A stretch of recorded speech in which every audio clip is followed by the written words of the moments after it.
Utekelezaji wa mradi wa soko kuu la jiji la Mwanza unaoendelea kwa gharama ya shilingi bilioni 25 unatajwa kuwa mkombozi kwa wafanyabiashara kutokana na uwezo mkubwa wa kuchukua wafanyabiashara zaidi ya 1400, eneo la maegesho ya magari 192 na maduka 400.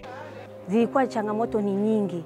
Soko lilikuwa liko hovyo shakalabakala, halijakaa vizuri. Soko lilikuwa limejengwa kiholela, lakini soko jipya tulilojengewa litakuwa na faida kubwa mimi kwangu.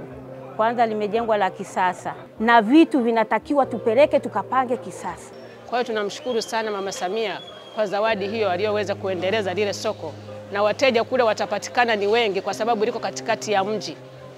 Mtu atatoka mkoa huu, atatoka wilaya hii, atafika pale, ataenda kutoka kwenye maduka ya nguo, ataingia sokoni, tutapata wateja wengi tu.